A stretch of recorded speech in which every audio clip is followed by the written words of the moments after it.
The master tied 8,000 kilos of iron rings to the girl's ankles, but lied to her it was only a few dozen pounds. She foolishly believed him. So during the competition, when the rings slipped off, they crashed into the pool with a thunderous roar, and she instantly shot out of the water, flying straight to the finish line. The truth was she was a natural swimming genius, but ever since her mother died, her father remarried, and her stepmother and stepsister bullied her relentlessly, even stripping her of her right to train and compete. Yet she never gave up. To fulfill her mother's wish, to become a professional athlete, she secretly trained every day under 3 masters, to force out her potential. They strapped thousands of kilos of weights to her legs, but that day right after training, her best friend rushed over calling her home. As soon as she entered, she found her stepsister burning her mother's belongings. Furious, she tried to stop her, but the scheming girl mocked her, calling her an illegitimate child of a one-night fling, and arrogantly said she'd burn it all today, even spitting on her mother's portrait. The girl couldn't hold back, slapped her so hard she was stunned, clutching her cheek. The schemer shrieked. If this affected her in the competition 3 days later, their father would never forgive her, then fled in fear. The girl stood baffled, because she hadn't even used strength, yet knocked her flying. She didn't realize her masters had secretly swapped the 800 pounds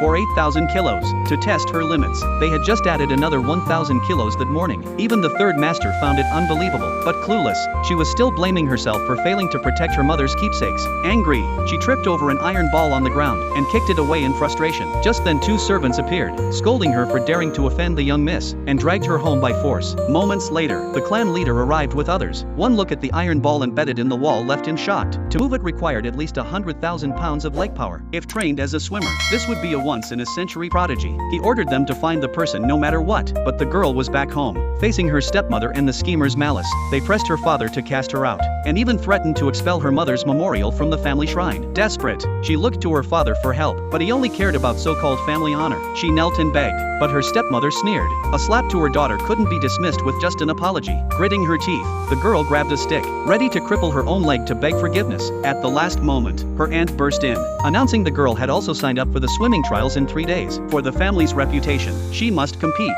The father had no choice but to agree, but secretly told the schemer, if she didn't place, he'd still break her legs and cast her out. The stepmother also believed. With no talent, it was only a matter of time before she was expelled. The competition day arrived. The 3 masters came to watch. The rules were simple. First a 200-meter freestyle to rank, then a challenge ladder around the first place. Whoever defended the throne would make the national team. As expected, the scheming girl dominated the first round, taking first place with ease, while the girl weighed down by ankle rings, placed dead last, drawing ridicule from the crowd. Only her masters knew the truth. In the second round, her aunt challenged the schemer. At first, they were evenly matched, until the schemer spun violently, creating a whirlpool to interfere, then kicked her away, leaving her a whole pool behind in defeat. Seeing such power, the girl hesitated, but gathered her courage and stepped up. The schemer sneered, deliberately starting 5 seconds late, yet still